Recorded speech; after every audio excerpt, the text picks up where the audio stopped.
26. 비행기들이 나타난 건 오후 3시가 지나서였다. 정오가 되자 눈은 완전히 녹아버렸고 바위는 햇빛이 내리쬐어 뜨거웠다. 하늘에는 구름 한 점 없었다.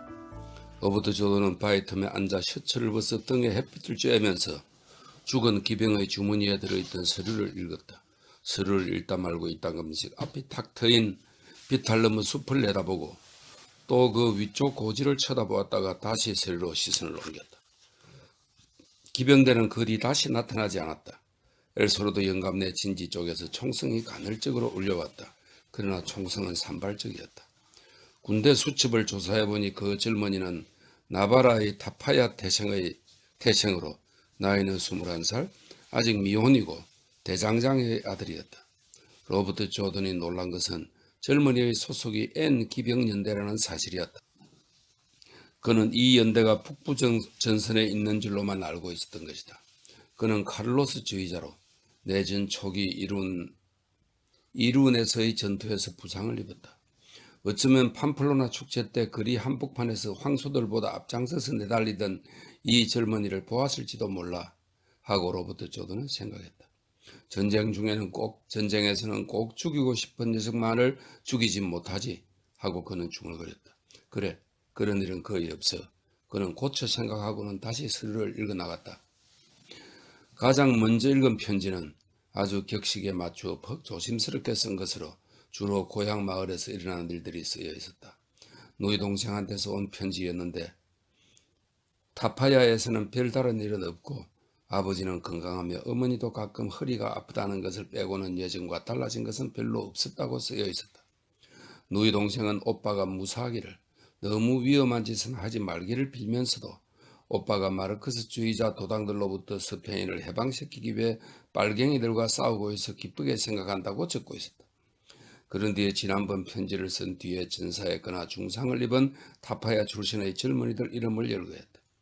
그녀가 언급한 전사자는 10명이나 되었다. 타파야 같은 조그마한 마을치고는 꽤 많이 희생되었군 하고 로버트 조던은 생각했다. 편지에는 신앙에 관한 내용이 아주 많았는데 누이 동생은 성 안토니오, 필라르의 성모 마리아, 그 밖의 다른 성모 마리아에게 오빠를 보호해달라고 빌고 있었다. 또 오빠가 아직도 가슴에 언제나 지니고 다닐 것으로 믿고 있는 예수 성심의 가호도 받고 있다는 사실을 잊지 말라고 당부하고 있었다. 그 성심은 지금껏 헤아릴 수 없이 많이 탄화를 막아준 영험이 있는 것으로 증명된다는 것이었다. 마지막에는 언제나 오빠를 생각하는 누이 동생 코차가 라고 적혀 있었다. 편지 가장자리에는 때가 묻어 있었고 로버트 조던은 이 편지를 군대 수첩과 함께 조심조심 다시 주머니에 집어넣고 이번에는 아주 흘려선 편지를 펼쳤다. 이 편지는 젊은이의 노비야, 즉 약혼자에게서 온 편지였는데 그녀는 차분하고 격식적이면서도 극도로 히스테릭하게 그의 안전을 걱정하고 있었다. 로버트 조던은 그것을 끝까지 읽고 나서 모든 편지를 서류와 함께 묶어 바지 뒷주머니에 집어넣었다. 더 이상 다른 편지는 읽고 싶지 않았다. 오늘 해야 할 선행은 충분히 한 것 같군 하고 그는 생각했다. 넌 정말 잘한 거야 하고 그는 다시 한번 생각했다. 뭘 그렇게 읽고 있었어요? 프리미티브가 그에게 물었다. 오늘 아침 우리가 쏴 죽인 민병대의 증명서와 편지를 읽고 싶나? 그를 읽을 줄 알아야 읽죠. 무슨 재미난 얘기라도 적혀 있던가요? 프리미티브가 물었다. 아니, 모두 개인적인 얘기뿐이야. 로버트 조던이 대답했다. 그 녀석, 고향은 사정이 어때요? 편지로 그걸 알 수 있던가요? 모두 잘 돌아가고 있는 것 같아. 로버트 조던이 대답했다. 그 녀석의 고향에서도 많은 전사자가 났더군. 그러고서 그는 자동 소총을 위장해 놓은 것을 올려보았다. 눈이 녹은 뒤라 모양이 조금 그럴듯해 보였다. 이전보다 훨씬 진짜처럼 보였다. 그는 평지 저놈으로 시선을 옮겼다. 그 녀석 고향이 어딘데요? 프리미티브가 물었다. 타파야. 로버트 조던이 대답했다. 이제 괜찮아 하고 그는 속으로 중얼거렸다. 미안해. 만약 그게 무슨 도움이 된다면. 도움은 얼어 죽을 무슨 도움 하고 그는 또다시 혼자 중얼거렸다. 그렇다면 잘 된 거지. 이제 그만 잊어버려 하고 그는 스스로를 타일렀다. 좋아, 벌써 잊어버렸어. 하지만 그 일은 그렇게 쉽사리 잊힐 것 같지 않아. 이제까지 네가 죽은 사람이 몇이나 되지? 하고 그는 스스로에게 물어봤다. 잘 몰라. 너는 사람을 죽일 권리가 있다고 생각하나? 아니, 없지. 하지만 죽여야만 해. 네가 죽인 사람 중에서 도대체 몇이나 진짜 파시스트였지? 극소수야. 하지만 그들은 모두가 아군과 대항하는 군대에 속한 적들이었잖아. 하지만 넌 스페인을 통틀어 어느 곳보다도 나바라 사람들을 좋아하지 않는가? 그건 그래. 그런데도 넌 그들을 죽였어. 그랬지. 만약 믿지 못하겠다면 저기 캠프까지 내려가 보라 말이야. 살인행위가 잘못이라는 것을 모르는가? 알고 있어. 그런데도 죽이는 거야? 그래. 그래도 넌 대의명분이 옳다고 절대적으로 믿는 거야? 그럼 믿고 말고, 옳고 말고 하고 그는 확신에 차서는 아니지만 자랑스럽게 스스로에게 말했다. 난 민중을 믿고 민중이 바라는 대로 자치를 할 권리가 있다고 믿어. 하지만 넌 살인행위가 옳다고 믿어서는 안 돼. 하고 그는 스스로를 타일렀다. 불가피하게 살인행위를 해야 하더라도 옳은 일이라고 믿어서는 안 돼. 만약 그렇게 믿는다면 모든 일이 그릇되고 말 거야. 넌 사람을 몇 명쯤 죽였다고 생각하니? 자취를 남겨놓고 싶지 않으니 알 수 없지. 그래도 알 텐데? 알지? 몇 명이야? 몇 명인지는 확실치 않지. 기차를 폭파해서 한꺼번에 여러 명을 죽였으니까. 아주 많이 확실치는 않아. 그래도 그 중에서 확실한 수는 20명은 넘을 거야. 그렇다면 그 중에서 진짜 파시스트는 몇이나 되지? 2명은 확실해. 아군이 그 두 놈을 우시라에서 포로로 잡았을 때 내가 총살해야 했으니까. 그때 마음에 그리끼지 않던가? 아니, 그렇다고 기분이 좋은 것도 아니었겠지. 그랬지. 난 또다시 그런 짓을 않겠다고 결심했거든. 그래서 그런 일을 피해왔어. 무장하지 않은 사람을 죽이지 않으려고 피해왔지. 이것 봐 하고 그는 자신에게 말했다. 이제 이런 생각을 집어치우는 게 좋겠어. 그건 너를 위해서도 네 일을 위해서도 아주 해롭거든. 그러자 내면의 그가 다시 그에게 말했다. 내 말 잘 듣고 있는 거야? 너는 지금 아주 중대한 일을 하고 있는 중이고 또 난 네가 그것을 잘 깨닫고 있도록 해야 돼. 네 머리가 똑바로 돌아가도록 만들어 놓아야 한다고. 만약 네 머리가 완전히 똑바르지 않다면 네가 지금 하는 일을 할 권리가 없기 때문이야. 그런 일은 모두 범죄 행위이며 또 어느 누구 다른 사람에게도 더 나쁜 화가 미치지 않도록 방지하는 게 아닌 한 타인의 생명을 빼앗을 권리가 없기 때문이야. 그러므로 그 점을 확실히 인식하고 자신에게 거짓말하는 일이 없도록 해. 하지만 난 마치 상패의 수라도 세듯 또는 총에다 금이라도 새겨놓은 것처럼 매스꾼 방법으로 내가 죽인 사람의 수를 세지는 않을 거야 하고 그는 스스로에게 말했다. 나한테는 기록을 남기지 않을 권리가 있어. 그들을 망각할 권리가 있다고. 아니야, 그렇지 않아 하고 마음속의 자신이 말했다. 너한테는 어떠한 것도 망각할 권리가 없어. 무슨 일이건 간에 눈을 감을 권리, 망각할 권리, 또 그것을 완화하거나 변경할 권리가 너한테는 없는 거야. 이젠 그만 닥치시지 하고 그는 자신에게 말했다. 넌 지금 몹시 건방지게 굴고 있어. 무슨 일이건 간에 너 자신을 속일 권리는 없는 거야 하고 내면의 그가 계속 말했다. 알았어. 그는 자신에게 대답했다. 여러모로 좋은 충고를 해줘서 고마워. 그런데 내가 마리아를 사랑하는 건 괜찮은가? 그럼 괜찮고 말고 하고 내면의 그가 대답했다. 순수한 유물론적과 사회관에서는 사랑 같은 존재는 인정하지 않는다고 해도 도대체 언제부터 그런 사회관을 갖게 됐지? 하고 내면의 그가 물었다. 한 번도 가져본 적이 없었지. 또 가지고 싶어도 그럴 수가 없었어. 넌 자유, 평등, 박애를 믿지. 생명, 자유, 행복의 추구를 신봉하고 그러니 필요 이상의 변정법으로 자신을 속이지 마. 변정법 같은 건 다른 사람을 위한 것일 뿐 너를 위한 것은 아니니까. 넌 그저 착취자가 되지 않기 위해 그걸 알아둬야 할 뿐이지. 넌 이 전쟁을 승리하기 위해 정말 많은 일을 유보해 버렸지. 만약 이 전쟁에 패배한다면 그런 모든 것을 잃어버리게 될 거야. 하지만 전쟁이 끝난다면 너도 네가 믿지 않는 것들을 내버릴 수 있어.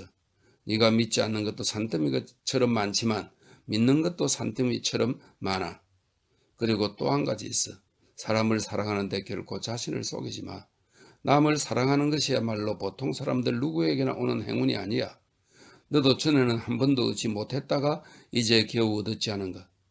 마리아와 함께 누리는 게 비록 오늘 하루와 내일의 일부밖에 지속되지 않는 것이라 해도, 아니면 아주 오랫동안 지속된다 해도 그건 인간에게 일어날 수 있는 가장 중요한 일이거든.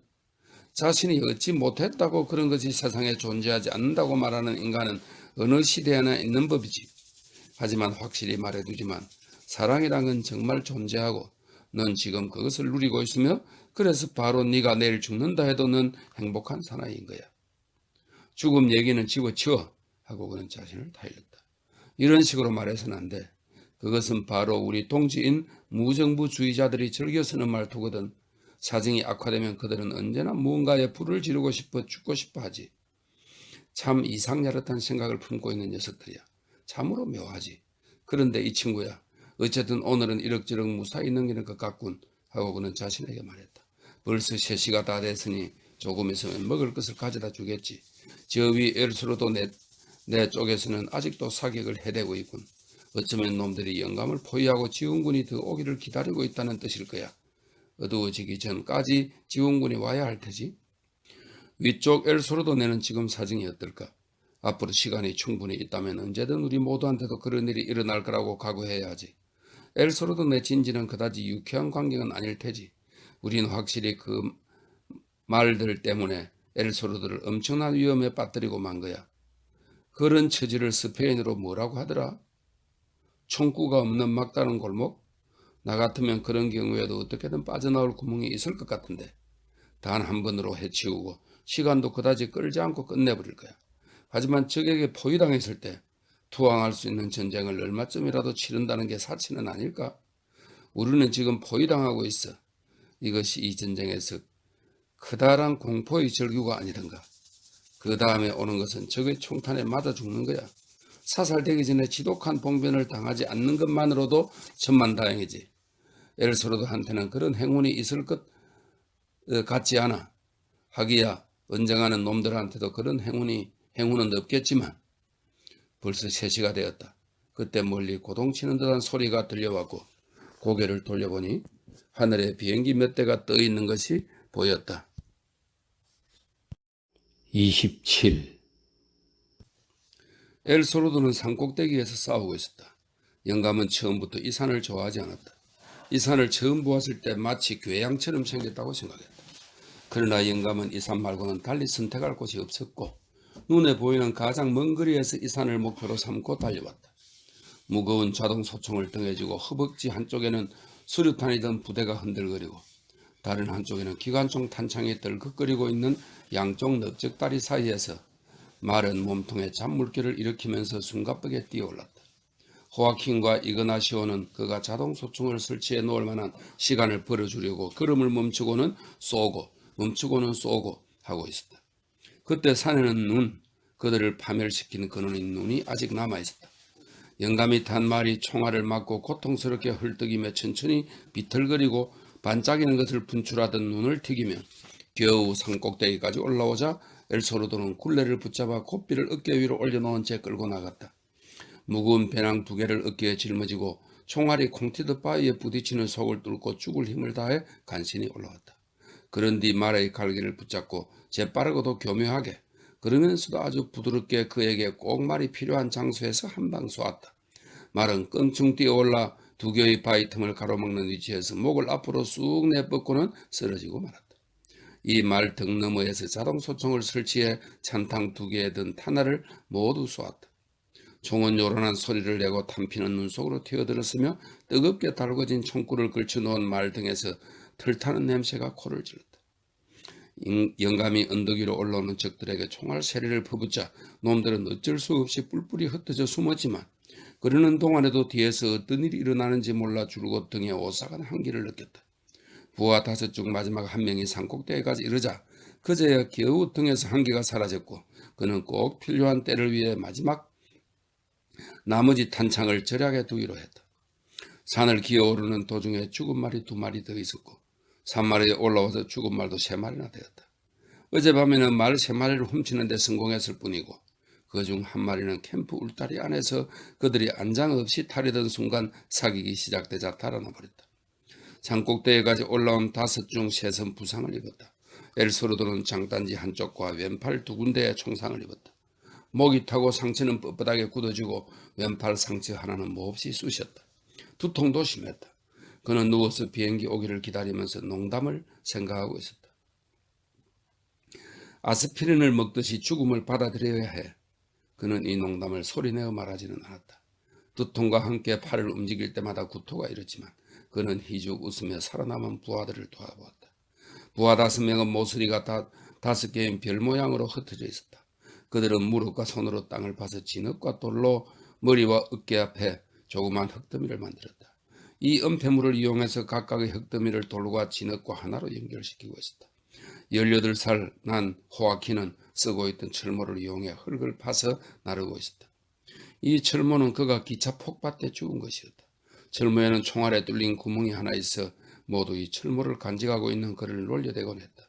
그러나 그는 총알이 뚫고 나간 톱날처럼 들쭉날쭉한 가장자리를 망치로 두들겨 편 뒤 나무 마개로 막고 다시 그 나무 마개를 잘라 철모 안쪽의 쇠와도 평평하게 만들었다. 사격이 시작되었을 때 그는 이 철모를 너무 꽉 눌렀었기 때문에 마치 냄비로 한 대 얻어맞은 것처럼 띵 했다. 그리고 그의 말이 총에 맞아 쓰러진 뒤에는 가슴이 찢어지는 듯하고 다리는 휘청거리고 입속은 타는 듯 바싹 말랐으며 총알이 비오듯 쏟아지며 스치는 소리가 귓전을 때리던 마지막 순간에는 철모가 엄청난 무게로 머리를 짓눌러 당장이라도 터질 것처럼 쇠줄로 이마를 조이는 것 같았다. 그래도 그는 철모를 버리지 않았다. 그는 지금 그 철모를 이용해서 그는 그의 기계처럼 꾸준하게 필사적으로 땅을 파고 있었다. 그는 아직 부상을 입지 않았다. 드디어 네 철모가 쓸 데가 있구나. 엘소르도가 목구멍 속에서 울려나오는 굵직한 목소리로 그에게 말했다. 그는 흔히 전쟁터에서 맛보는 갈증보다도 심한 공포의 갈증 때문에 입이 뻣뻣하게 굳어 있었다. 그가 한 말은 공산당이 내건 슬로건 중의 하나로 저항하고 보루를 경고히 하면서 승리하리라 하는 뜻이었다. 엘소르도는 시선을 옮겨 기병 하나가 바위 뒤에서 저격하고 있는 비탈 쪽으로 내려다보았다. 영감은 이 소년을 퍽 사랑하고 있었지만 이 슬로건에 동조할 기분은 아니었다. 지금 뭐라고 했나? 흙무덤을 쌓고 있던 부하 하나가 고개를 돌렸다. 이 사나이는 납작 엎드려 턱을 바닥에 팽팽하게 대고 조심스럽게 두 손을 들어 돌을 하나 쌓아 올리고 있었다. 호아킨은 잠시도 흙 파는 일을 멈추지 않고 소년다운 메마른 목소리로 슬로건을 되풀이했다. 맨 마지막 말이 뭐랬지? 벤세르, 승리한다는 뜻이죠. 소년이 대답했다. 똥이나 먹어라. 땅에 턱을 대고 있던 사나이가 내뱉었다. 지금 우리 상황에 꼭 어울리는 슬로건이 또 하나 있습니다. 호아킨은 마치 부적이라도 되는 것처럼 말을 꺼냈다. 파시오나리아가 한 말인데 무릎을 꿇고 살기보다 두 다리로 서서 죽는 편이 더 낫다는 겁니다. 그 말도 똥이나 먹어라. 그 사나이가 이렇게 쏘아붙이자 다른 사나이가 어깨너머로 말했다. 우린 지금 무릎을 꿇고 있는 게 아니라 배를 대고 엎드려 있는 걸. 어이 공산주의자, 네가 숭배하는 파시오나리아에게 내전이 시작되면서부터 쭉 러시아에 가 있는 너만한 아들이 있다는 걸 알고 있나? 그건 거짓말이에요. 호아킨이 대꾸했다. 아니 거짓말이라니. 그 이상한 이름이 폭파운이 내게 얘기해 줬어. 그도 너와 마찬가지로 당원이야. 무엇 때문에 그가 거짓말하겠어? 다른 사나이가 말했다. 거짓말이에요. 전쟁 중에 자기 아들을 러시아에 숨겨둘 여자가 아니라고요. 호아킨도 지지 않았다. 나도 러시아에 가면 얼마나 좋을까? 네가 좋아하는 파시오나리아가 나를 러시아에 보내줄 수도 없을까? 공산주의자 엘소르도의 또 다른 부하가 물었다. 네가 그렇게 파시오나리아를 좋아한다면 그 여자에게 제발 이 산에서 우리를 구출해달라고 부탁해보지 그래. 넓적다리에 붕대를 감은 사나이가 말했다. 이 파시오나리아는 러시아 내전 중에 그 스페인 바스크 출신인데 공화파 지도자이자 유명한 공산주의 정치가였답니다. 파시스트 놈들이 대신해 줄 텐데 뭘 그래? 땅에 턱을 대고 있는 사나이가 말했다. 그런 식으로 말하지 마요. 호아킨이 그 사나이에게 말했다. 자, 네 입술에 묻은 어머니 젖자국이나 닦고 어서 흙이나 철모에 담아서 이리 줘. 우리 중 아무도 오늘 해가 지는 걸 못 볼 거야. 땅에 턱을 대고 있는 사나이가 말했다. 엘소르도는 생각에 잠겨 있었다. 정말로 꼭 괴양같이 생겼구나. 젖꼭지가 없는 젊은 여자의 젖가슴이라고 같기도 하고 그렇지 않으면 화산 분화구 같다고나 할까? 하지만 넌 아직 화산을 본 적은 없잖아 하고 그는 생각했다. 앞으로도 볼 기회가 없을 테지. 그런데 이 산은 꼭 교양같이 생겼어. 화산 이야기는 집어치워. 화산 얘기하기에는 이미 때가 늦었어. 영감이 죽은 말의 어깨뼈 사이에서 불룩하게 솟아오른 윤기를 아주 주의 깊게 바라보고 있으려니 아래쪽 비탈에 있는 바위 뒤에서 망치로 두들기는 듯한 요란한 총소리가 들려오고 경기관총 탄환이 말 몸뚱이에 푹푹 박히는 소리가 들렸다. 그는 말 뒤로 엉금엉금 기어가서 말 엉덩이와 바위 사이로 비스듬히 내다보았다. 바로 밑 산비탈에 시체 세 구가 쓰러져 있었다. 저기 자동소총과 경기관총의 음모사격을 이용하여 꼭대기로 몰려오는 것을 영감과 부하들이 수류탄을 던지기도 하고 굴리기도 하면서 격퇴했을 때 죽어 넘어진 시체였다. 산봉우리 다른 옆쪽에도 그의 눈에는 보이지 않지만 다른 시체들이 뒹굴고 있었다. 공격군이 이 봉우리로 돌기게 들어 얼마나 완벽한 지점은 없었기 때문에 영감은 총알과 수류탄이 떨어지지 않고 또 적어도 4명이나 되는 부하가 있는 한, 저기 박격포라도 가해오지 않는 한 자기를 여기서 쫓아낼 수는 없으리라는 것을 잘 알고 있었다. 저기 박격포를 가지러 라그랑으로 사람을 보냈는지 그로서는 알 수 없었다. 머지않아 비행기들이 올 테니 모르긴 해도 아마 가지러 가지는 않았을 것이다. 아까 그 정찰기가 머리 위로 날아간 지 벌써 4시간이나 지났다. 정말 이 산은 괴양같이 생겼군 하고 엘스로드는 생각했다. 우린 그 속에 든 고름 같은 격이고 아까는 놈들이 바보 같은 짓을 하는 바람에 놈들을 꽤 많이 죽일 수 있었어. 어떻게 그런 식으로 우리를 해치울 수 있다고 생각한 걸까? 신식 무기로 무장했다고 지나치게 자만의 분별력을 잃고 말았던 거야. 그는 공격을 지휘한 젊은 장교를 수류탄을 던져 주겠다. 적들이 허리를 굽히고 봉우리를 향해 달려 올라올 때 그가 던진 수류탄이 비탈 아래쪽으로 튀면서 굴러내려가 터졌던 것이다. 노란 승광과 잿빛 연기 속에서 그 장교는 앞으로 곤두박히듯 쓰러졌다. 찢어진 누더기 옷더미처럼 육중하게 쓰러져 있는 바로 그 지점이 저기 돌격해온 최전선이었다. 엘스로는 그 시체를 바라보고 나서 좀 더 낮은 곳에서 뒹굴고 있는 다른 시체들을 보았다. 용감하긴 하지만 바보 같은 놈들이야 하고 그는 생각했다. 하지만 놈들도 이제는 분별이 생겼는지 비행기가 올 때까지는 공격해오지 않는군. 물론 박격포를 가져올 생각이라면 문제가 다르겠지만 박격포라면 문제는 간단할 거야. 어떨 때는 박격포가 저격이니까. 박격포가 올 때가 그들이 죽을 때라는 것을 알고 있었지만 비행기가 나타날 것을 생각하니 옷은 고사하고 피부마저 벗겨진 알몸으로 그 봉우리에 서 있는 느낌이었다. 이렇게 알몸뚱이가 된 기분을 어느 누가 느껴봤겠어 하고 그는 생각했다. 비유적으로 말하자면 껍질이 벗겨진 토끼가 곰 가죽을 뒤집어 쓴 정도라고나 할까. 그런데 무엇 때문에 놈들은 비행기까지 동원하는 걸까? 박격포 한 대만 갖고도 충분히 몰아낼 수 있을 텐데 비행기를 갖고 있다는 걸 자랑하고 싶어서 그러는 거야. 그래서 비행기를 불려오려는 거지. 자동 무기를 너무 자랑하고 싶어서 그런 바보 같은 짓을 한 것이나 마찬가지군. 어쨌든 놈들은 박격포를 가지러 간 게 틀림없어. 그때 부하 하나가 발표했다. 그리고 공이치기를 당기고 또 한 발 쏘았다. 탄화를 아껴, 엘스로드가 말했다. 후레자식 한 놈이 저 바위로 기어 오르려고 하잖아요. 그 사나이는 그쪽을 손가락으로 가리켰다. 그래, 맞았어? 엘스로드가 가까스로 고개를 돌리면서 물었다. 아니요, 그 후레자식 놈이 고개를 움츠리고 숨어버렸어요. 그 사나이가 대답했다. 깔보 중에 깔보는 필라르야. 그 깔보녀는 우리가 여기서 죽어가고 있는 걸 뻔히 알고 있을 텐데. 땅에 턱을 대고 있는 사나이가 말했다. 그 여자인들 별 도리가 없을 테지. 엘스로드가 대답했다. 그 사나이가 영감이 들리는 귀 쪽에 대고 찌끄렸기 때문에 영감은 고개를 돌리지 않고도 알아들을 수 있었다. 그 여자가 도대체 뭘 해줄 수 있겠어? 배후에서 저 자식들을 공격할 수 있잖아요. 글쎄, 놈들은 지금 이 산 주위에 온통 흩어져 있어. 그런데 그 여자가 무슨 수로 놈들에게 대항한단 말이야. 놈들은 100명하고도 50명은 더 될 텐데 어쩌면 지금은 그보다 많을지도 몰라. 하지만 어두워질 때까지 버텨낼 수만 있다면, 호아킨이 말했다. 그리고 12월 크리스마스가 4월 부활절에 온다면 땅에 턱을 댄 사나이가 대꾸했다. 그리고 네 숙모가 불알만 달려서 숙부가 된다면, 다른 사나이가 그에게 말했다. 네가 좋아하는 파시오나리아를 불러와. 그 여자 밖에는 우리를 도와줄 사람이 없으니까. 아까한 아들 얘기가 믿어지지 않아요. 설령 러시아에 가 있다면 조종사니 뭐냐는 훈련을 받고 있을 거예요. 호아킨이 말했다. 안전을 위해 거기 숨어 있는 거야. 그 사나이가 말했다. 변정법을 공부하고 있는 거야.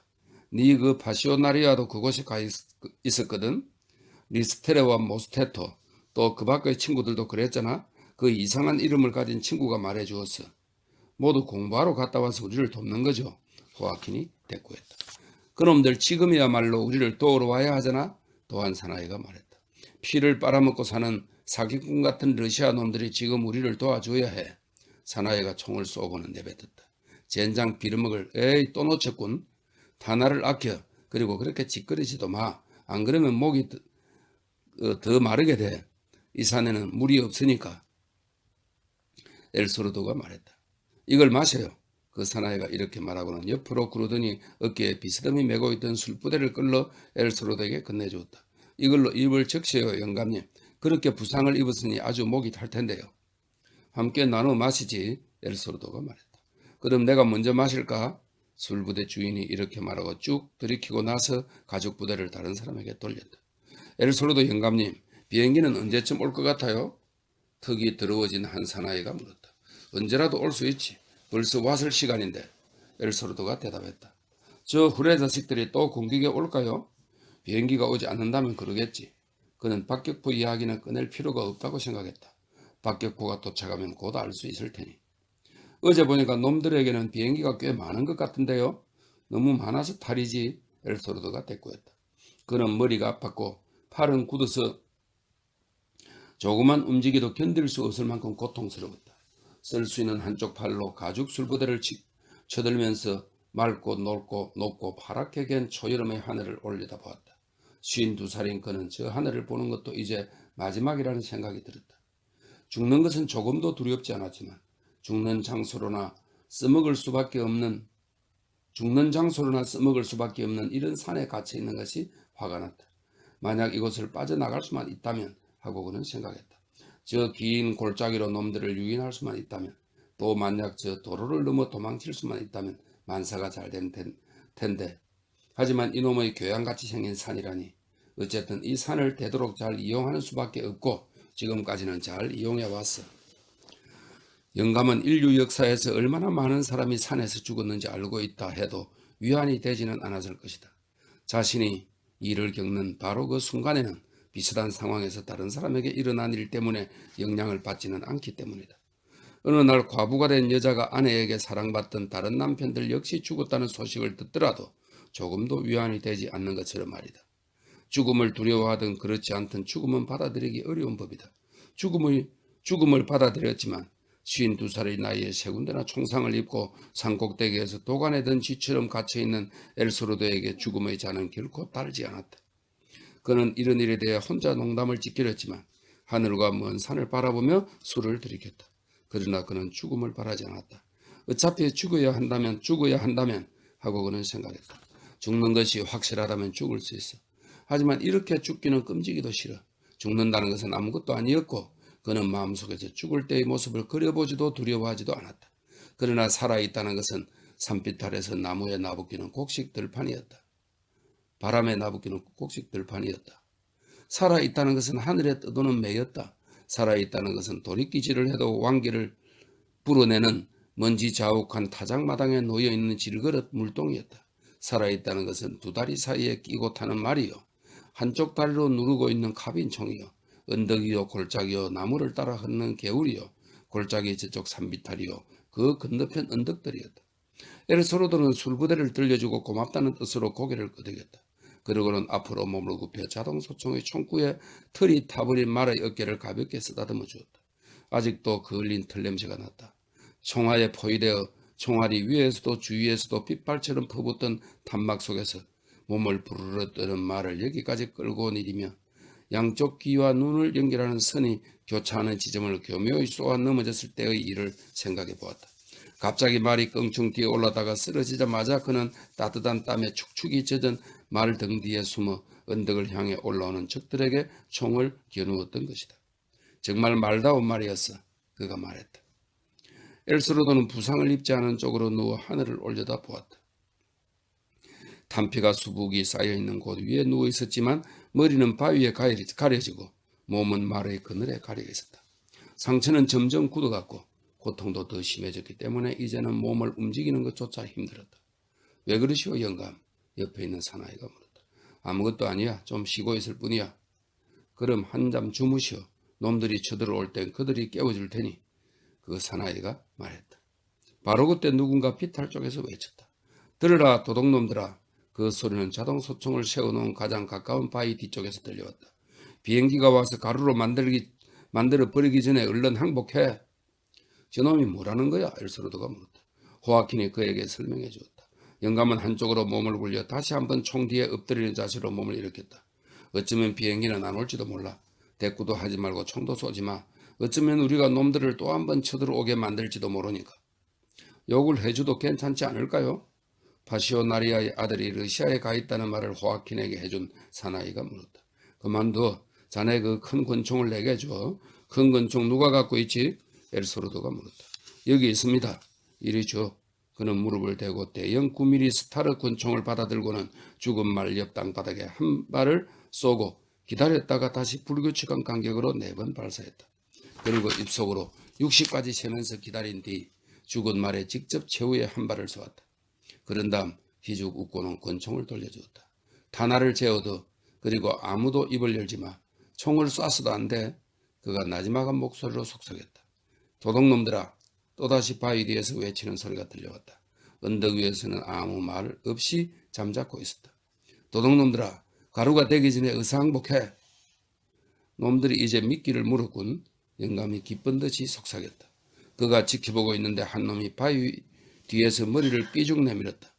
언덕 꼭대기에서는 아무도 총을 발사하지 않았지만 머리는 이내 자취를 감췄다. 엘스로드는 계속 지켜보면서 기다렸지만 더 이상 아무 일도 일어나지 않았다. 머리를 돌려 각자 맡은 비탈을 지키는 부하들을 바라보았다. 그가 바라보자 저마다 고개를 내저었다. 아무도 움직이지 마. 그가 속삭였다. 이 후레자식 놈들아. 또다시 바위 뒤에서 외치는 소리가 들려왔다. 붉은 돼지 놈들아. 제 음해하고 붙을 놈들아. 아비의 똥물을 마실 놈들아. 엘스로드 영감은 희죽 웃었다. 마침 잘 들리는 쪽 귀를 그쪽으로 돌리고 있어 그 욕지거리를 들을 수 있었다. 이건 아스피린보다 나은데 하고 그는 생각했다. 몇 놈이나 낚을 수 있을까? 어쩌면 저렇게 어리석을 수 있을까? 욕짓거리를 하던 목소리는 다시 그쳤고 3분 동안 아무런 소리도 움직임도 없었다. 그때 비탈 아래 90m가 넘는 바위 뒤에 숨어있던 저격병이 모습을 드러내고 총을 쏘았다. 다나른 바위에 맞아 날카로운 소리와 함께 튀었다. 그 순간 엘스로드는 허리를 굽힌 한 녀석이 자동 소총이 있는 바위 뒤에서 뛰어나와 탁 트인 땅을 가로질러 아까 그 저격병이 숨어있던 커다란 바위까지 뛰어오는 것을 보았다. 녀석은 마치 물속으로 다이빙하듯 바위 뒤로 숨어버렸다. 엘스로드는 주위를 살펴보았다. 부하들은 다른 쪽 비탈에서는 아무런 움직임도 없다는 것을 손짓으로 그에게 알렸다. 엘스로드는 기쁜 듯 희죽 웃고는 고개를 끄덕였다.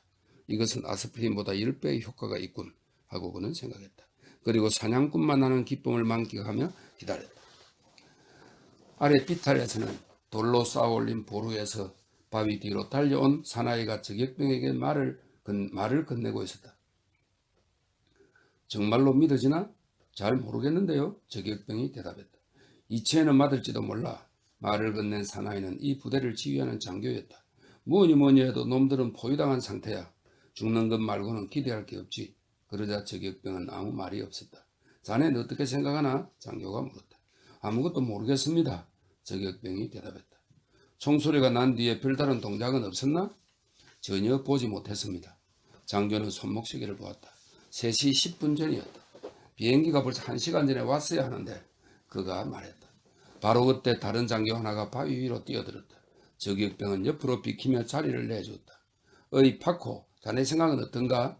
첫 번째 장교가 물었다. 두 번째 장교는 자동소총이 있는 위치에서 산비탈을 타고 달려오느라 숨을 헐떡거렸다. 속임수 같은데요? 그가 대답했다. 만약 속임수가 아니라면 죽은 나자버지 있는 놈들을 포위하고 기다리고 있는 거라면 너무 우습지 않나? 하지만 이보다도 더 싱거운 짓도 해왔지 않습니까? 저 비탈을 좀 보십시오. 두 번째 장교가 말했다. 그는 꼭대기에 가까운 곳까지 시체가 널려있는 산비탈 쪽을 올려다보았다. 그가 있는 곳에서 바라보니 언덕 꼭대기의 방어선에는 여기저기 흩어진 바위와 쓰러진 엘소르도의 말 배때기와 앞으로 쑥 비어져 나온 다리 그리고 흙을 파서 쌓아올린 새로운 진흙이 보였다. 박격포는 어찌 됐습니까? 두 번째 장교가 물었다.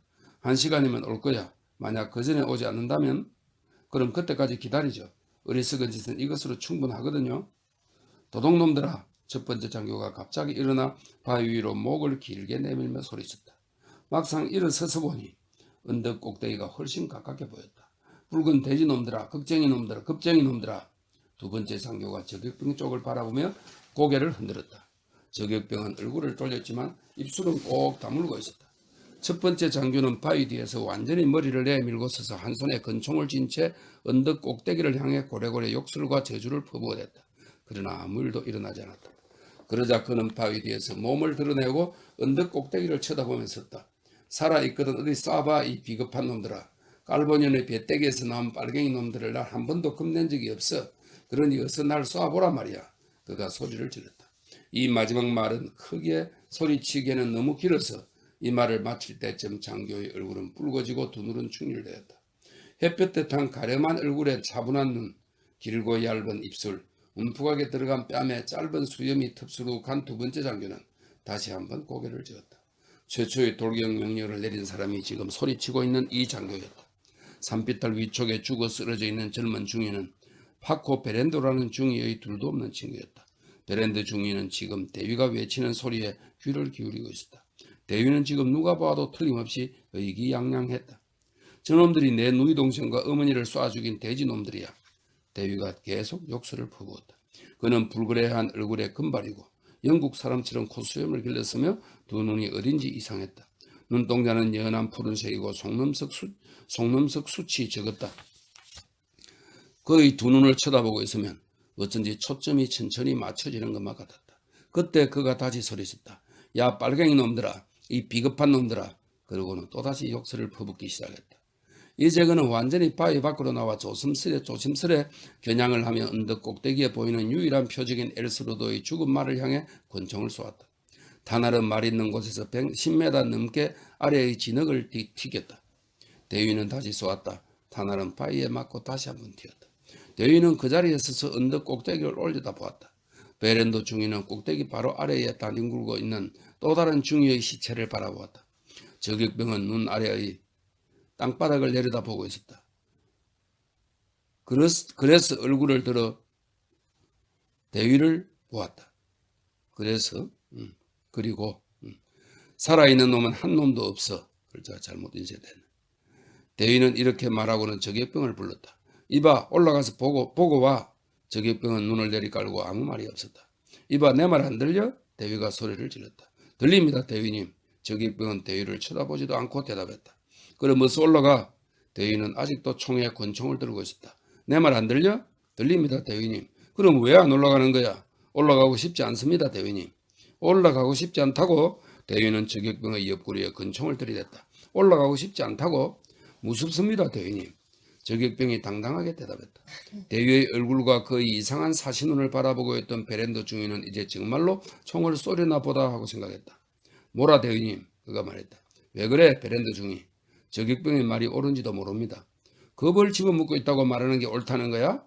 명령에 복종하고 싶지 않다는 게 옳다는 거야? 그게 아닙니다. 저게 다 속임수라고 생각한다는 게 옳다는 말입니다. 놈들은 모두 죽었다니까? 놈들이 모두 죽었다는 내 말이 안 들려? 대위가 말했다. 대위님은 비탈에 쓰러진 우리 전우들을 말하는 건가요? 베렌도가 반문했다. 그렇다면 대위님 말씀이 옳습니다. 파코, 바보 같은 소리 집어치워. 자네 혼자서만 홀리안을 좋아한 줄 아나? 빨갱이 놈들은 다 죽었어. 자 봐. 대위가 말했다. 그는 벌떡 일어서서 두 손으로 바위를 잡고 몸을 축혀 세워 어색하게 무릎을 꿇고 기어 오르더니 그 위에 우뚝 섰다. 쏠 테면 쏴라. 대위는 회색 화강암 위에 올라서서 두 팔을 내 흔들면서 소리를 질렀다. 어디 쏠 테면 쏴. 나를 죽여봐. 언덕 꼭대기에서는 엘소르도가 죽은 말 뒤에 누워 희죽희죽 웃고 있었다. 참 별놈이 다 있군 하고 그는 생각했다. 그는 웃다가 팔뚝이 흔들려 통증이 일자 웃음을 참으려고 했었다. 빨갱이 놈들, 빨갱이 폭도들아 날 쏴봐라 죽여봐. 아래쪽에서 계속 소리를 질러댔다. 웃는 바람에 가슴이 흔들거리는 엘소르도가 말 엉덩이 너머로 슬쩍 내다보니 바위 꼭대기 위에서 대위가 두 손을 휘두르는 모습이 보였다. 또 다른 장교는 바위 옆에 서 있었다. 저격병은 그 반대편에 서 있었다. 엘스로드는 그곳에서 시선을 떼지 않고 행복한 듯 고개를 흔들었다. 날 쏴라. 그가 나지막하게 혼자서 중얼거렸다. 죽여봐. 그러자 그의 어깨가 또다시 흔들렸다. 웃는 바람에 팔뚝의 상체가 아팠고 웃을 때마다 머리가 터질 듯이 쑤셨다. 또다시 웃음은 경련처럼 그의 몸을 흔들었다. 모라 대위는 바위에서 뛰어내렸다. 어때 파코? 이래도 믿어지지 않니? 그가 베렌도 중위에게 물었다. 믿지 않습니다. 베렌도 중위가 대답했다. 제기랄 여긴 바보 멍텅구리의 겁쟁이들밖에 없군. 저격병은 조심스럽게 바위 뒤에 가 있었고 베렌도 중위도 그 옆에 웅크리고 앉아 있었다. 바위 옆 탁 트인 곳에 서서 대위는 응덕 꼭대기를 향해 욕설을 퍼붓기 시작했다. 세상에 스페인어만큼 쌍스러운 언어도 없다. 영어에 있는 쌍스러운 표현은 말할 것도 없고 그 밖에 신성모독과 종교의 존엄성이 공존하는 나라에서만 쓰이는 어휘나 표현도 있다. 베렌도 중위는 아주 독실한 가톨릭 신자였다. 저격병도 그랬다. 두 사람은 나바라 출신의 카를로스 주의자로 화가 났을 때는 쌍소리도 하고 저주도 퍼붓지만 그것이 죄임을 인정하고 정기적으로 고해할 때 반드시 참여를 하곤 했다. 바위 뒤에 웅크리고 앉아 대위를 바라보며 그가 퍼붓는 욕설에 귀를 기울이면서도 그들 두 사람의 마음은 대위가 내뱉는 말에서 멀리 떨어져 있었다. 그들은 어쩌면 죽을지도 모르는 오늘 같은 날에 양심을 거슬리는 쌍소리를 귀담아 듣고 싶지 않았던 것이다. 저렇게 지독한 말을 하면 운이 따르지 않지 하고 저격병은 생각했다. 성모님에 대해 저렇게 말하다니 아군이 따를 수밖에 없어. 빨갱이들보다도 입이 더럽군. 홀리아는 죽고 말았어 하고 베렌도 중위도 생각에 잠겨 있었다. 오늘같이 좋은 날에 산마루에서 죽다니. 그런데 입이 더러운 저자는 저기 서서 불경스러운 욕설로 아군을 불러들이고 있구나. 이윽고 대위는 욕설을 거치고 베렌도 중위 쪽을 돌아보았다. 그의 두 눈은 전보다 더 이상야릇하게 빛나고 있었다. 파코, 자네와 나 둘이서 올라가 보세요. 그가 유쾌한 목소리로 말했다. 싫습니다. 뭐라고? 대위가 또다시 권총을 뽑아들었다. 저렇게 툭 하면 권총을 휘두르는 녀석은 딱 질색이거든 하고 베렌도는 생각했다.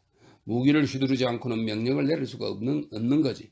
이런 녀석은 아마 화장실에 가서도 권총을 들이대고 똥 들어 어서 나오라고 명령할 거야.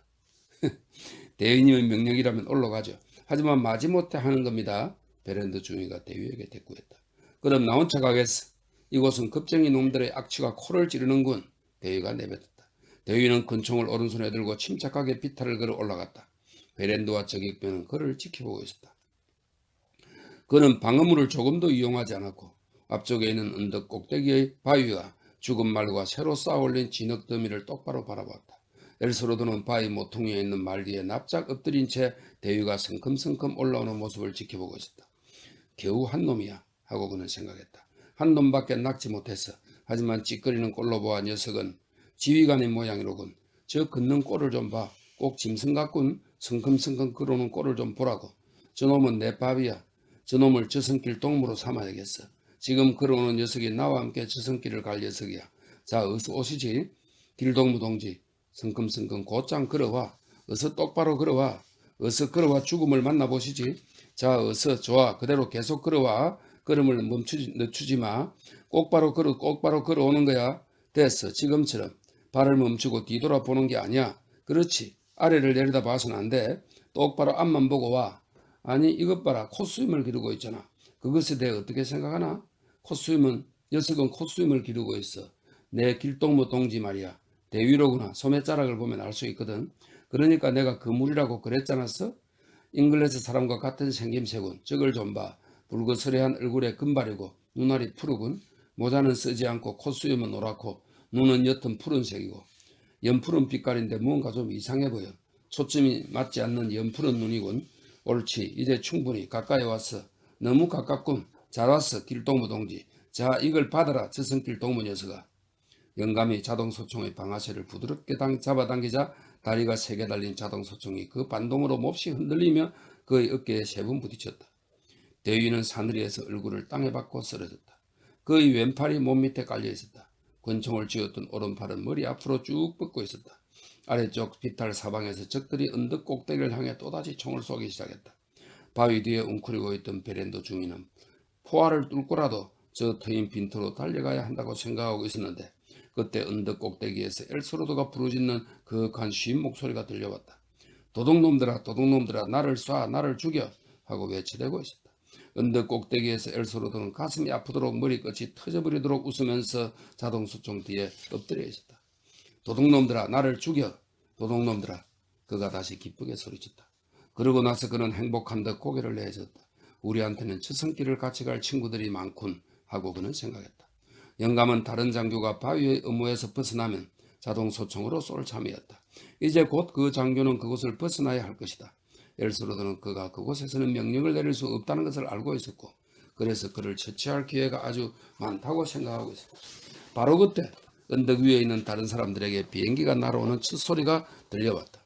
그러나 엘스로드에게는 그 소리가 들리지 않았다. 자동소총으로 아래쪽 경사진 바위 가장자리를 겨누고 있는 동안 그는 생각에 잠겨 있었다. 저놈이 보이는 순간 놈은 벌써 달리고 있을 테지. 조심하지 않다가는 그만 놓쳐버리고 말 거야. 저쪽 빈틈을 가로질러 가는 동안 놈의 등 뒤로 쏠 수 있어. 녀석이 뛰어가는 쪽으로 총을 움직여서 그놈 앞에 휘갈길 수도 있어. 아니면 우선 달리게 뒀다가 나중에 앞질러 한꺼번에 쏠 수도 있지. 될 수 있으면 바위 모퉁이에서 그놈을 겨루었다가 바로 앞쪽으로 돌려 갈기자. 바로 그때 누군가 어깨에 손을 얹는 것을 느끼고 그쪽으로 고개를 돌렸다. 호아킨이 겁을 집어먹은 창백한 얼굴로 하늘을 가리켰다. 그가 손가락으로 가리키는 것을 보니 비행기 세대가 이쪽으로 날아오고 있었다. 그 순간 베란다 중에는 바위 뒤에서 얼른 몸을 일으켜 자동소총이 놓여있는 바위 쪽을 향해 머리를 숙이고 두 발로 허공을 차듯 비탈을 뛰어내려갔다. 비행기를 보고 있던 엘스로드는 그가 뛰어나온 것을 미처 보지 못했다. 이것을 끌어낼 테니 좀 도와다오. 그가 호아킨에게 말했다. 그러자 젊은이는 자동소총을 말과 바위 사이에서 끌어냈다. 비행기들이 일정한 속도로 다가오고 있었다. 사다리꼴 편대로 1초마다 더 크게 보이고 폭음도 점점 가깝게 들렸다. 똑바로 누워서 쏴. 날아오면 정면으로 겨누는 거야. 엘스로드가 말했다. 그는 비행기에서 시선을 떼지 않았다. 비겁한 놈들아, 개자식들아. 그는 재빠르게 외쳤다. 이거나시오. 그가 불렀다. 기관총을 호아킨의 어깨 위에 걸쳐놔. 이번에는 호아킨에게 소리쳤다. 이봐, 거기 앉아서 조금도 움직이지 마. 그냥 쭈그리고 앉아있어. 몸을 숙여. 아니 좀 더. 그는 바로 누워 일정한 속도로 다가오는 비행기를 향해 자동소총을 조준했다. 이봐, 이거나시오. 내 삼각대의 다리를 꼭 붙잡고 있어. 삼각대의 다리들은 청년의 등 아래쪽에 매달려 있었고 소총의 총구는 호아킨의 몸이 움직일 때마다 흔들렸다.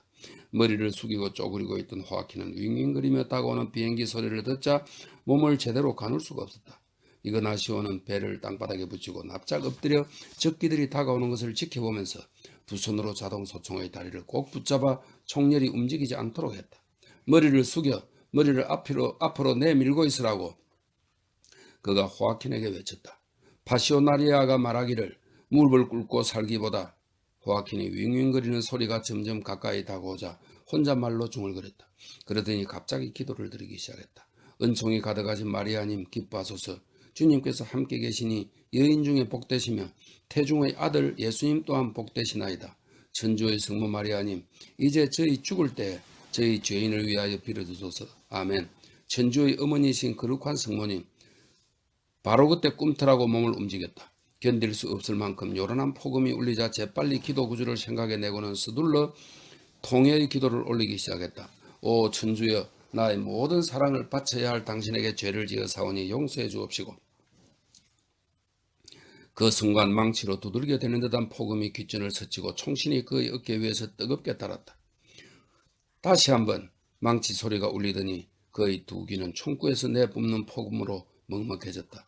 이거나시오는 장초 자동소총의 삼각대를 힘껏 누르고 있었고 총신이 그의 등을 뜨겁게 달구었다.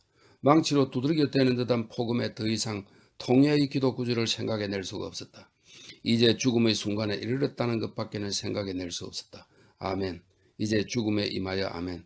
이 죽음의 순간에 임하여 이 죽음의 순간에 임하여 아멘. 다른 사람들은 모두 총을 쏘고 있었다. 이제 그리고 죽음의 순간에 임하여 아멘. 바로 그때 망치로 두르는 듯한 총성을 꿰뚫고 공기를 가르듯 날카로운 휘파람 같은 소리가 나더니 금불금 굉음과 함께 무릎 밑의 땅이 들썩이고 이어서 파도처럼 일어나 그의 얼굴을 후려갈기고 그 다음 진흙과 바위 조각들이 사방으로 쏟아져 내렸다. 이거나시오가 그의 위로 쓰러졌고 총이 그 위에 얹혀 있었다. 그러나 휘파람 소리가 다시 들리고 땅이 굉음과 더불어 그의 밑에서 흔들리는 것을 보니 아직 죽은 것 같지는 않았다. 그런 뒤 휘파람 소리가 다시 들리고 땅바닥이 거의 배 밑에서 기우뚱하더니 언덕 한 모퉁이가 공중으로 올라가 곧바로 그들이 쓰러져 있는 위로 천천히 쏟아져 내렸다. 비행기는 3번 되돌아와서 언덕 꼭대기에 폭탄을 떨어뜨렸지만 그것을 알아챌 사람은 아무도 없었다. 그 후 비행기는 언덕 꼭대기에 기총소사를 퍼붓고는 날아가 버렸다. 마지막으로 언덕 꼭대기를 향해 급강하하며 망치를 두드리듯 기관총을 쏘더니 선두 비행기가 그대로 기수를 세워 날아올랐고 나머지 비행기들도 그 뒤를 따라 사다리꼴에서 V자형으로 편대를 바꾸어 세고비아 쪽 하늘로 사라졌다.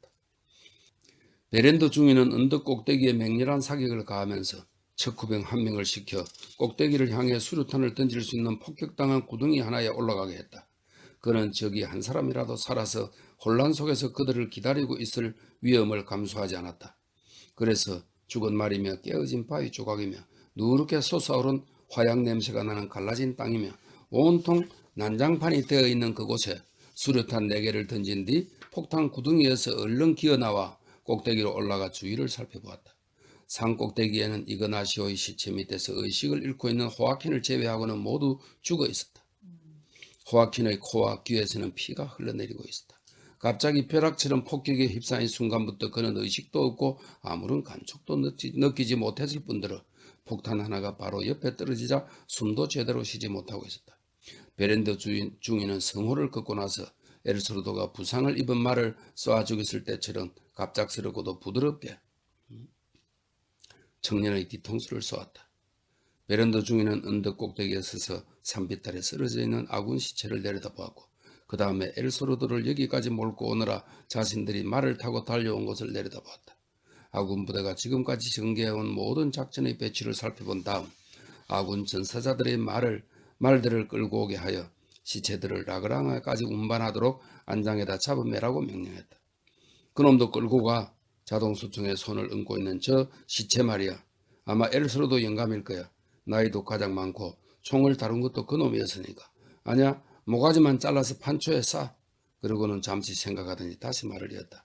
놈들의 모가지를 모두 갖고 가는 게 좋겠어. 그리고 아래 비탈에 죽어있는 놈들과 최초의 놈들을 발견한 장소에서 죽인 놈들의 모가지도 함께 소총과 근총을 모아 그리고 저 자동소총은 말에 붙들어 매. 그런 뒤에 그는 최초의 돌격대 죽은 중이가 쓰러져 있는 곳까지 걸어내려갔다.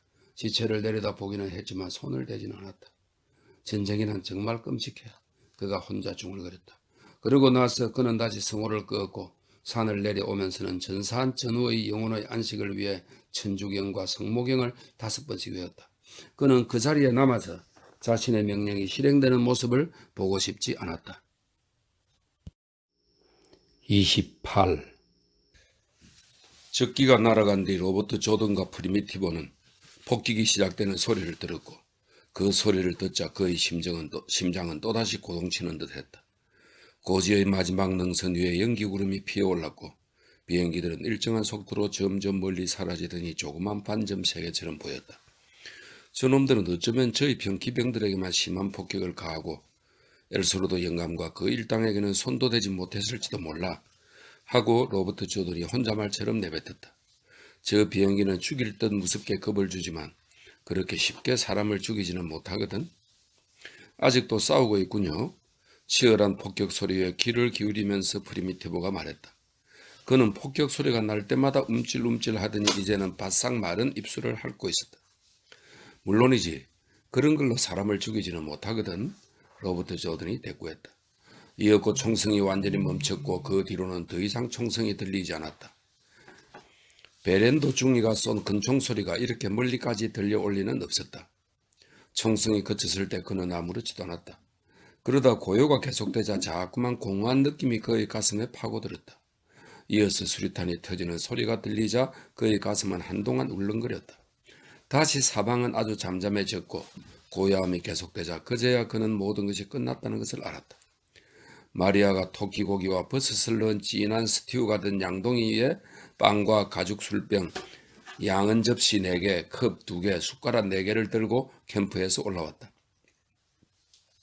그녀는 자동소총이 있는 곳에서 걸음을 멈추고 안셀모와 교대한 아구스틴과 엘라디오에게 스튜 2그릇과 빵을 건네주고 술 부대의 뿔마개를 비틀어 컵 2개의 포도주를 따랐다.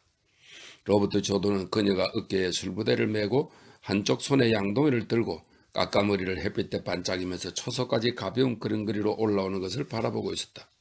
그는 내려가 양동이를 받아들고 그녀를 마지막 바위 위로 올라오도록 도와주었다. 비행기가 무슨 짓을 했어요? 그녀가 놀란 눈으로 물었다. 엘스로도 영감네를 폭격해서. 그는 양동이의 뚜껑을 열고 접시에 스튜를 퍼담았다. 아직도 싸움이 벌어지고 있어요? 아니, 이제 모두 끝났어. 아, 그녀는 이렇게 내뱉으며 입술을 깨물고 사냐 건너 쪽을 내려다보았다. 난 식욕이 달아나 버렸어요. 프리미티브가 말했다. 그래도 먹어도 로버트 조던이 그에게 권했다. 음식이 목구멍으로 넘어갈 것 같지가 않아요. 그럼 이걸 우선 한 모금 마시지. 그러고서 먹도록 해봐. 로버트 조던은 그에게 술부대를 건네주었다. 영감내 일로 식욕이 딱 떨어지고 말았어요. 당신이나 어서 들어요. 난 생각 없어요. 프리미티브가 대꾸했다. 마리아는 그의 옆으로 다가가 두 팔로 그의 목을 감고 키스했다. 어서 먹어요 아가씨. 모두 기운 차려야 해요. 그녀가 말했다. 프리미티브는 그녀에게서 얼굴을 돌렸다. 그는 술 부대를 쳐들어 머리를 뒤로 젖히고는 쏟아져 나오는 술을 꿀꺽꿀꺽 마셨다. 그런 다음 양동이의 음식을 접시에 수북이 담아 먹기 시작했다. 로버트 조던은 마리아의 얼굴을 바라보며 고개를 흔들었다. 그녀는 옆에 앉아 그의 어깨에 팔을 감았다. 서로 상대방의 기분을 알 수 있었다. 로버트 조던은 스튜를 먹으면서 천천히 벗은 맛을 음미한 뒤 술을 마셨다. 둘 다 아무 말이 없었다. 있고 싶으면 여기 있어도 좋아 아가씨. 음식을 모두 먹고 나서 잠시 뒤에 그가 말했다. 안 돼요. 필라르한테 가야 해요. 그녀가 대꾸했다. 여기 남아있어도 괜찮아. 이제는 어떤 일도 일어날 것 같지 않으니까. 안 돼요. 필라르한테 가봐야 해요. 아주머니가 내게 교육시키고 있는 중이니까요. 그녀가 말했다. 뭘 가르치는데? 교육이요. 그녀는 생글 웃고는 그에게 키스했다. 당신은 종교교육을 받아본 적이 없죠? 그녀는 얼굴을 붉혔다. 그것하고 조금 비슷해요. 그녀는 다시 얼굴을 붉혔다. 하지만 그것과는 좀 달라요. 그래? 그럼 교육을 받으러 가봐. 그는 그녀의 어깨를 가볍게 두드려 주었다. 그녀는 또다시 그에게 생근 미소 짓고는 프리미티브에게 말했다. 아래쪽에서 가져올 건 없나요? 없어 아가씨. 그가 대답했다. 두 사람은 그가 아직도 기분이 풀리지 않았다는 것을 알 수 있었다. 그럼 안녕 아저씨. 그녀가 그에게 말했다. 이봐요. 난 죽는 건 조금도 무섭지 않지만 그 사람들을 저렇게 홀로 죽게. 프리미티브가 말을 하다가 목이 맸다. 달리 도리가 없었잖아. 로버트 조던이 그에게 말했다. 그건 나도 알아요. 하지만 알아도 기분은 매한가지일걸요. 어찌 할 도리가 없었어. 이제 그 이야기는 그만두는 게 좋겠어. 로버트 조던이 되풀이해서 말했다. 알아요. 하지만 우리한테서 아무 도움도 받지 못한 채. 자, 이젠 그만둬. 로버트 조던이 말하고 마리아를 바라보았다. 아니 왜 안 가는 거야? 교육받으러 어서 가. 로버트 조던은 바위 사이로 내려가는 그녀의 뒷모습을 지켜보았다. 그러고서 자리에 앉은 채 오랫동안 고지 쪽을 바라보며 생각에 잠겼다. 프리미티브가 말을 걸어도 그는 아무 대답을 하지 않았다. 양지의 볕이 따가웠지만 아랑곳하지 않고 언덕 비탈이나 저쪽 가장 높은 꼭대기까지 쭉 뻗어있는 긴 솔밭만 바라보고 있었다. 1시간쯤 뒤 해가 훨씬 왼쪽으로 기울었을 무렵 그는 적들이 산꼭대기를 넘어오는 것을 보고 얼른 망원경을 집어들었다. 높은 언덕의 푸른 비탈에 앞장선 기병들이 나타났을 때 말들은 아주 조그맣게 보였다. 그 뒤에 기병 넷이 넓은 언덕을 가로질러 흩어져서 내려오고 얼마 뒤에는 2열 종대로 늘어선 기마대가 망원경 속에 뚜렷이 나타났다. 그 모습을 바라보는 동안 식은땀이 겨드랑이 밑에서부터 옆구리로 흘러내렸다. 종대의 선두에는 말을 탄 사나이가 있었다. 그 뒤를 따라 많은 기병이 나타났다. 다음에는 기수 없이 안장에 비스듬히 짐을 실은 말들이 따랐고 그 다음에는 나란히 선 기병 둘이 나타났다. 다음에는 부상병들이 병사들의 부축을 받으며 말을 타고 나타났다. 그 뒤에 다시 종대 꽁무니를 따르는 기병대가 나타났다. 로버트 조던은 그들이 비탈을 내려와서 솔밭 속으로 완전히 자취를 감출 때까지 지켜보았다. 그가 있는 곳으로부터는 너무 멀리 떨어져 있었기 때문에 안장 중 하나에 판초가 싼 길쭉하고 둥근 짐이 양 끝과 중간 몇 군데가 밧줄에 묶여 실려 있는 것은 보이지 않았다. 짐은 묶은 끈 사이사이가 마치 콩껍질처럼 불룩하게 솟아있다. 그 짐은 안장 위에서 말 양쪽 옆구리에 걸쳐 있었고 양 끝의 밧줄을 등자 가죽에 묶어 놓은 상태였다. 안장 위에는 엘소르드가 사용해온 자동 소총이 여발한 듯이 한 대 묶여 있었다. 척이병들을 산지에 놓고 선도 소대를 훨씬 앞으로 내보낸 채 정대 선두에 서서 말을 타고 있던 베란드 중에는 조금도 우쭐한 기분이 들지 않았다. 을의 전투가 끝난 뒤에 오는 공허함을 느낄 뿐이었다. 그는 생각에 잠겨 있었다. 목을 벤다는 건 야만적인 행동이지. 하지만 증거와 확인을 위해서는 필요하거든. 이 일 때문에 나한테 귀찮은 일이 생기겠지만 누가 알겠어? 이 머리통들은 그들에겐 굉장한 호소력이 있을지도 몰라. 이런 걸 좋아하는 녀석들이 꽤 많으니까. 부르고스에 보내게 될지도 모르지. 어쨌든 야만스러운 짓이야. 비행기들은 너무했지. 지나쳤어. 정말 지나쳤어. 우리 같았으면 스토크 박격포로 거의 피해 없이 모조리 해치울 수 있었을 텐데. 낙이 2마리의 포탄을 싣고 또 1마리의 안장 양쪽에 박격포를 하나씩 실었으면 그것으로 충분했을 텐데. 그랬으면 훌륭한 군대가 되었을 것. 이만한 자동 무기의 화력을 갖추고 있으니까. 그리고 낙이 1마리, 아니 탄약을 운반할 2마리만 있으면 돼. 이젠 이 생각은 그만하자 하고 그는 자신을 타일렀다. 그렇게 되면 벌써 기병대는 아니잖아. 이제 그만 생각해. 너 혼자 마음대로 군대를 만들고 있어. 그러다가는 다음에는 산포까지 갖고 싶어 하겠는걸. 산에서 쏘는 포를 말합니다. 그러고서 그는 언덕 꼭대기에서 죽은 지금은 시체가 되어 첫 번째 부대의 말등에 묶여있는 홀리안에 대해 생각했다. 산 위에서 내리비치는 저녁노를 등지고 조용하고 어두컴컴한 솔밭으로 말을 몰고 가면서 다시 한번 전사한 전우를 위에 기도를 올리기 시작했다. 우리의 생명, 우리의 기쁨, 우리의 소망이신 인자하신 성모님을 찬송하나이다. 우리는 이 눈물의 골짜기에서 우리의 탄식과 슬픔과 눈물을 바치나이다. 말들은 땅바닥에 깔려있는 솔잎을 가볍게 밟고 나아가고 저녁 하늘이 성당의 둥근 기둥 사이로 비쳐드는 것처럼 나무 줄기 사이로 새로 들어오는 동안 그는 기도를 계속했다. 기도를 올리면서 고개를 들어 앞쪽의 척이병들이 나무 사이로 진전하는 모습을 보았다. 솔밭을 빠져나와 라그랑하로 통하는 누런 도로로 들어섰다. 그들은 말밭그룹이 일으키는 먼지를 뽀얗게 뒤집었었다. 안장을 가로질러 엎드려 있는 시체들도 부상병들도 그 옆을 걷고 있는 군인들도 온통 먼지투성이었다. 먼지투성이가 된 채 지나가는 적의 기병들을 안셀모가 본 것은 바로 이 지점이었다. 죽은 사람들과 부상자들의 수를 헤아리는 동안 안셀로드의 자동소총이 눈에 띄었다. 등자의 가죽끈이 흔들릴 때마다 말허리에 부딪히는 판초로서 앉음이 무엇인지 그는 알 수 없었다.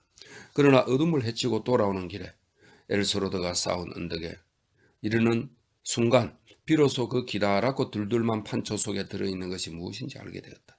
어둠 속에서는 이 언덕 꼭대기에 있었던 사람들이 누구였는지 알 수 없었다. 노인은 그곳에 쓰러져 있는 사람 수를 세어보고 나서 언덕을 넘어 파블로의 캠프로 향했다. 어둠 속에서 홀로 걷고 있으려니 폭격당한 자리의 구멍을 보고 느꼈던 감정과 언덕 위에서 처참한 모습을 보고 느꼈던 심장이 얼어붙는 듯한 공포가 되살아나면서 그는 내일 있을 작전에 대한 생각을 마음속에서 모두 몰아내기 위해 애썼다. 그리고 한시라도 빨리 이 소식을 알리려고 허겁지겁 서둘러 걸었다. 걸음을 재촉하면서 엘소로드와 그의 동지들이 영혼을 위해 기도했다. 내전에 일어난 후 그가 처음으로 드리는 기도였다. 가장 자애롭고 가장 아름답고 가장 인자하신 성모님이시여 그가 기도를 시작했다. 그러나 그는 내일 일을 생각하지 않을 수 없었다. 그래서 생각에 잠겼다. 난 잉글리스 양반이 하라는 대로 명령받은 그대로만 하자. 하지만 하나님, 내일은 저를 꼭 그 사람 옆에 있게 해주소서. 그리고 그 사람의 명령이 정확하고 틀림없게 해주소서. 비행기 공습을 당하면 저는 어찌할 줄을 모르는 위인이 외다. 오 하나님, 제발 내일 제가 사나이답게 최후를 장식할 수 있도록 도와주소서. 오 하나님, 제발 저에게 내일 싸움의 중대함을 똑똑히 깨닫게 해주소서. 오 하나님, 최악의 순간이 오더라도 도망가지 않도록 제 다리를 꼭 붙들어 주소서. 오 하나님, 싸움이 벌어지는 내일 사내답게 행동할 수 있도록 도와주소서. 이만큼 비오니 부디 이 못난 죄인의 청을 들어주소서. 사태가 이처럼 중대하지 않다면 이런 청은 드리지 않을 것이옵니다. 이제 다시는 당신께 청하지 않겠습니다. 밤길을 홀로 걸으면서 기도를 올리고 나니 그는 한결 마음이 든든해졌고 이대로라면 내일도 훌륭하게 처신할 수 있다는 확신이 생겼다. 고지에서 걸어 내려오면서 그는 다시 엘소르도 내 사람들을 위해 기도했다. 얼마 후 위쪽 초소에 이르자 페르난도가 수하를 했다. 나야 안셀모, 노인이 대답했다. 좋아요. 페르난도가 대꾸했다. 자네 안셀로도 영감 내 일에 대해 알고 있나? 안셀모가 페르난도에게 물었다. 두 사람은 어둠 속에서 커다란 바위 어귀에 서 있었다. 알고 말고요. 파블로한테 들었죠. 페르난도가 대답했다. 파블로가 위쪽까지 올라갔나? 그럼요. 녀석은 기병들이 떠나자 바로 올라갔어요. 페르난도가 굼뜨게 대답했다. 그렇다면 그 사람이 자네들에게도 우리 모두에게 다 얘기했어요. 페르난도가 대답했다. 파시스트 놈들은 어쩌면 그렇게도 야만인들인 거죠? 그런 야만인들은 한 놈도 빼놓지 않고 스페인에서 모조리 없애버려야 해요. 그는 잠시 말을 멈췄다가 비통하게 다시 말을 이었다. 놈들에겐 인간의 존엄성이라는 게 전혀 없어요. 안셀모는 어둠 속에서 혼자 해주고 있었다. 1시간쯤만 해도 다시 웃는다는 건 상상조차 할 수 없었다. 이 얼마나 근사한 녀석인가. 이 페르난도란 놈 말이야. 하고 그는 생각했다. 그렇고 말고 우리가 놈들에게 가르쳐줘야 해. 놈들의 비행기와 저동무기와 탱크와 대포를 모조리 빼앗고 그 대신 인간의 존엄성을 가르쳐줘야만 해요. 노인이 맞장구를 쳤다. 바로 그거예요. 영감님 생각과 내 생각이 같다니 기뻐요. 안셀모는 근엄하게 혼자 보초를 쓰고 있는 페르난도를 그 자리에 남겨두고 동굴 쪽으로 들어갔다.